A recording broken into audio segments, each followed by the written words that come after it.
வணக்கம். நீங்கள் இணைந்திருப்பது சமூகத்தின் மதிய நேர பிரதான செய்திகளோடு இணைந்து கொண்டும் நான் டோரின் புஷ்பராஜா. விரிவான செய்திகளுக்குள் செல்வதற்கு முன்னதாக முதலில் தலைப்புச் செய்திகள்.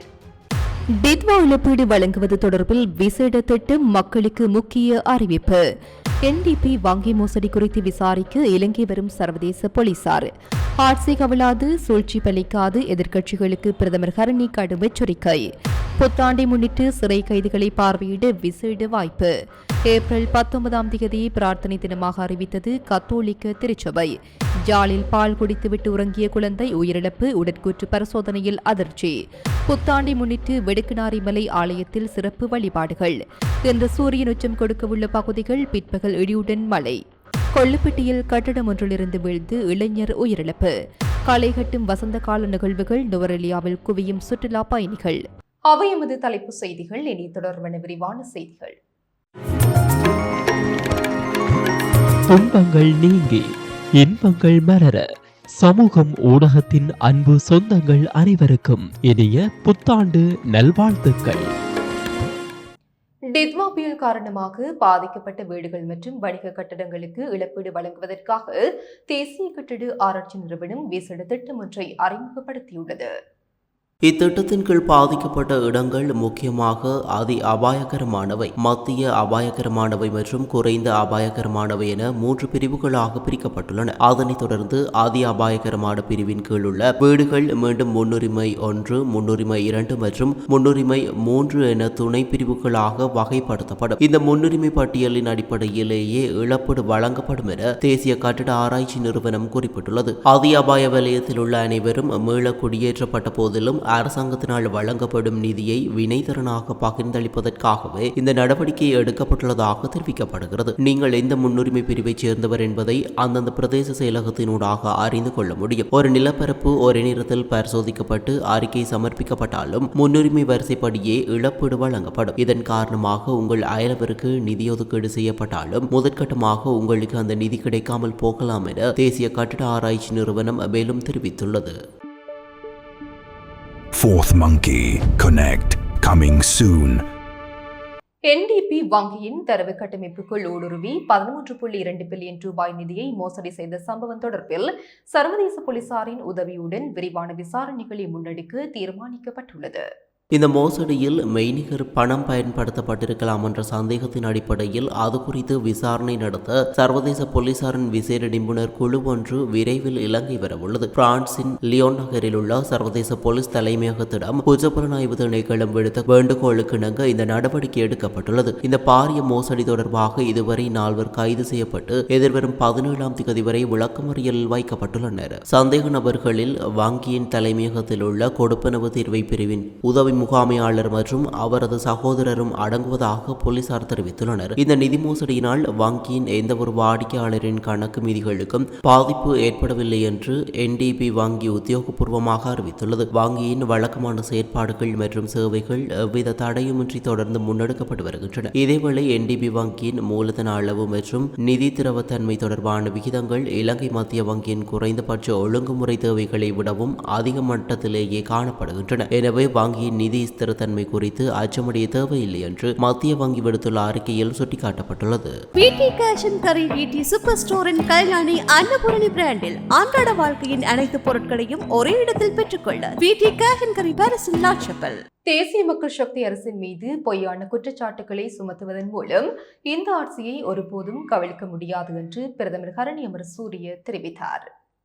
எதிர்க்கட்சிகளினால் முன்வைக்கப்படும் விமர்சனங்கள் மற்றும் அரசியல் நகர்வுகள் குறித்து கருத்து தெரிவிக்கையிலேயே அவர் இதனை குறிப்பிட்டார். அரசை கவிழ்க்கும் நோக்கில் எதிர்க்கட்சிகளால் கொண்டுவரப்படும் எந்த ஒரு பிரேரணையையும் முறியடிக்க தாம் தயாராக இருப்பதாகவும் பிரதமர் தெரிவித்தார். இந்த அரசுக்கு எதிராக எத்தனை பிரேரணைகள் கொண்டுவரப்பட்டாலும் அவை அனைத்தும் தவிடுபொடியாக்குவோம் என்றும் அவர் சூளுரைத்தார். மக்களின் பெரும் எதிர்பார்ப்புகளுக்கு மத்தியில் உருவாகியுள்ள இந்த அரசு திட்டமிட்ட பொய் பிரசாரங்களால் வீழ்ந்து விடாது என்று சுட்டிக்காட்டிய அவர் அரசியல் அரசியல் லாபத்துக்காக முன்னெடுக்கப்படும் இவ்வாறான பொய்க் குற்றச்சாட்டுகளை மக்கள் நிராகரிப்பார்கள் என்றும் குறிப்பிட்டார். எதிர்க்கட்சிகள் எத்தனை தடைகளை ஏற்படுத்தினாலும் அரசு முன்னெடுத்துள்ள ஊழல் ஒழிப்பு மற்றும் பொருளாதார மறுசீரமைப்பு நடவடிக்கைகள் எவ்வித தொய்வுமின்றி தொடரும் என்றும் பிரதமர் ஹரணி அமரசூரிய மேலும் உறுதிபட தெரிவித்தார்.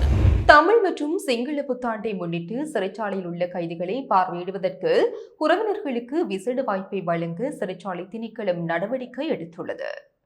அதற்கமைய இன்றும் இந்த வாய்ப்பு வழங்கப்பட்டுள்ளதாக சிறைச்சாலை ஊடக பேச்சாளரும் சிறைச்சாலை ஆணையாளருமான ஏசி கஜநாயக்க தெரிவித்துள்ளார். சிறைச்சாலை திணைக்களத்தினால் வெளியிடப்பட்டுள்ள அறிவுறுத்தல்களுக்கு இணங்க அனைத்து சிறைச்சாலைகளிலும் இந்த விசேட வாய்ப்பு வழங்கப்பட்டுள்ளது. கைதிகளின் உறவினர்களால் கொண்டுவரப்படும் உணவு அல்லது இனிப்பு பண்டங்கள் அடங்கிய பொதி மற்றும் சுகாதார பொருட்கள் அடங்கிய ஒரு பொதி என்பவற்றை ஒரு கைதிக்கு போதுமான அளவில் வழங்குவதற்கு அனுமதி வழங்கப்பட்டுள்ளது. இலங்கையில் 2019ஆம் ஆண்டு இடம்பெற்று உயிர்த்த ஞாயிறு குண்டு தாக்குதலில் பாதிக்கப்பட்டவர்களுக்காக எதிர்வரும் ஏப்ரல் 19ஆம் தேதியை பிரார்த்தனை தினமாக கத்தோலிக்க திருச்சபை பிரகடனப்படுத்தியுள்ளது.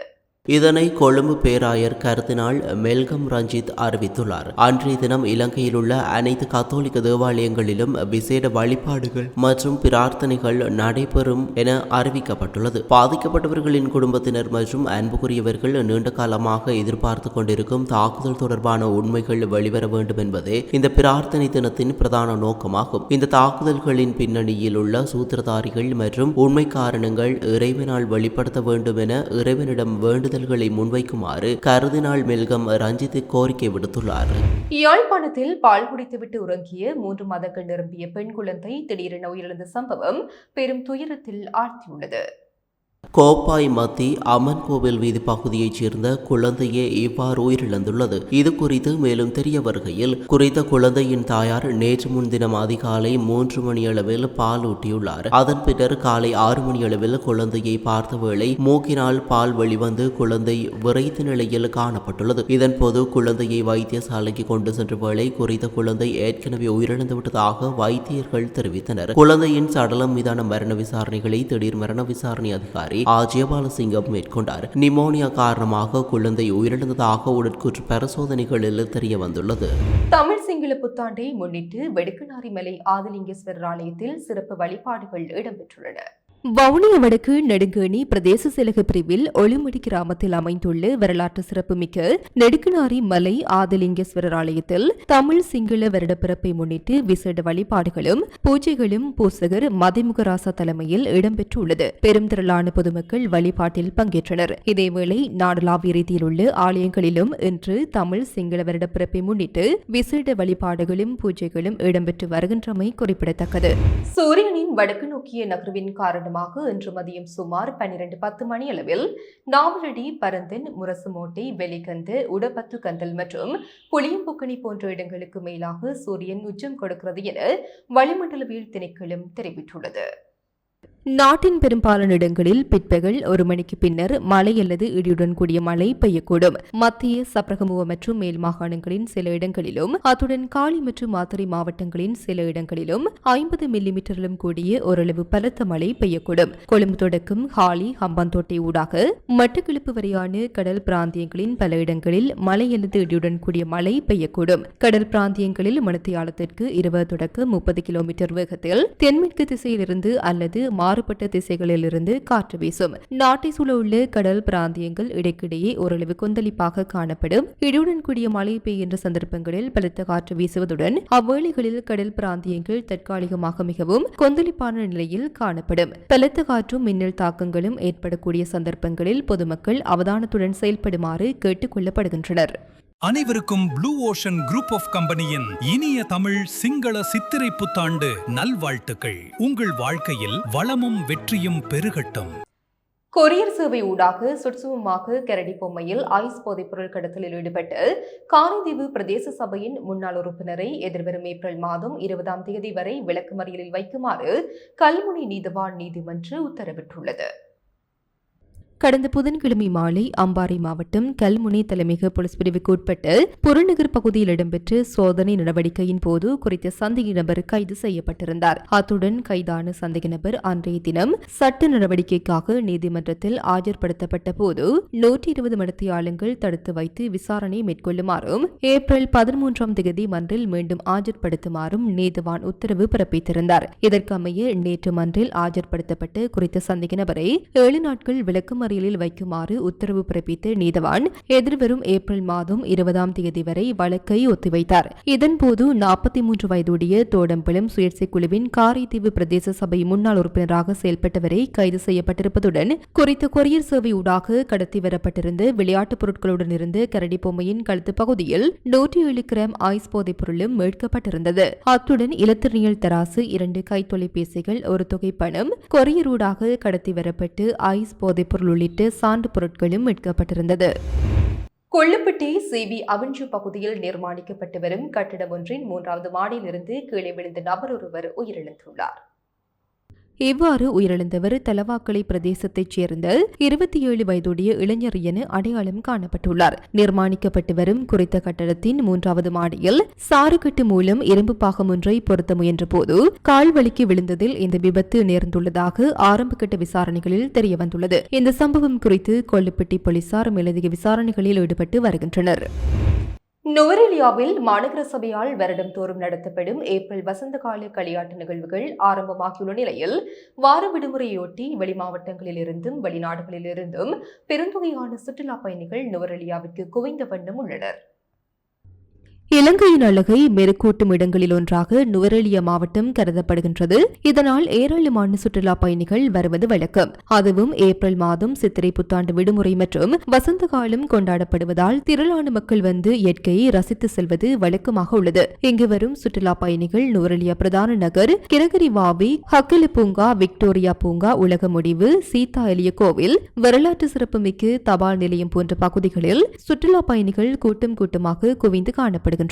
மேலும் பல்வேறு சுற்றுலா தலங்களை கண்டு ரசித்து வருகின்றனர். இயற்கை எழில் சூழ்ந்த நுவரெலியா மாவட்டத்தில் தற்போது நிலவும் இதமான காலநிலையை அனுபவிப்பதோடு பிரதான பூங்காக்களில் உள்ள புல் மைதானத்தில் ஓய்வெடுத்தும் அங்கு பூத்து குலுங்கும் வண்ண வண்ண மலர்களை கண்டு ரசித்தும் புகைப்படங்கள் எடுத்தும் மகிழ்ந்து வருகின்றனர். இவ்வாறு சுற்றுலா பயணிகள் விடுமுறை நாட்களில் நுவரெலியாவிற்கு வருகை தருவதால் வாகன தரிப்பிடங்களிலும் போக்குவரத்து நெரிசல் ஏற்பட்டுள்ளது. டித்வா புயலினால் நாட்டில் ஏற்பட்டு அசாதாரண நிலையிலிருந்து மக்களை மீட்டெடுக்கவும் வருவாயின்றி வரிச்சோடிய அரசு மற்றும் தனியார் தங்கும் விடுதிகள் பரபரப்பாக இயங்கி வருகின்றன.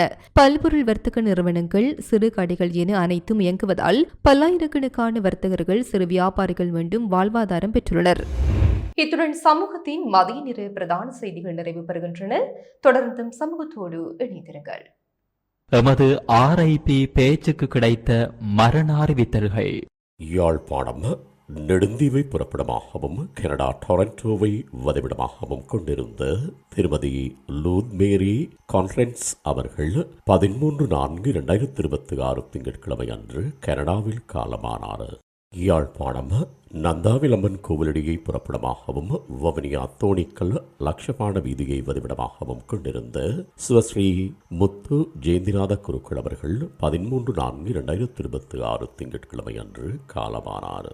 வவுனியா பாமற்குளம் படிமம் ஒன்றை பிறப்பிடமாகவும் ராசேந்திரன் குளத்தை வதிவிடமாகவும் கொண்டிருந்த திருமதி வேலுப்பிள்ளை இந்திராணி அவர்கள் 13/4/2026 திங்கட்கிழமை அன்று காலமானார். யாழ்ப்பாணம் புலோலி தெற்கை பிறப்பிடமாகவும் கொழும்பை வதிவிடமாகவும் கொண்டிருந்த திருமதி மங்கேற்கரசி விக்னேஸ்வரமூர்த்தி அவர்கள் 12/4/2026 ஞாயிற்றுக்கிழமை அன்று கொழும்பில் காலமானார். மேலே அறிவிக்கப்பட்ட அனைத்து மரண அறிவித்தல் இறுதிக்கிரியை பற்றிய தகவல்களை அறிந்து கொள்ள ரிப்டாட் பேஜை பார்வையிடுங்கள். இதற்கான லிங்க் கீழிருக்கும் டிஸ்கிரிப்ஷனில் பார்வையிடலாம். இது போன்ற செய்திகளை தெரிந்து கொள்ள சமூகம் நியூஸ் சேனலை சப்ஸ்கிரைப் செய்து அருகில் உள்ள பெல் பட்டனை கிளிக் செய்யுங்கள். மேலும் இது போன்ற செய்திகளை உடனுக்குடன் தெரிந்து கொள்ள சமூகமீடியா.com என்ற இணையதளத்தின் வாயிலாகவும் எங்களுடன் இணைந்திருங்கள்.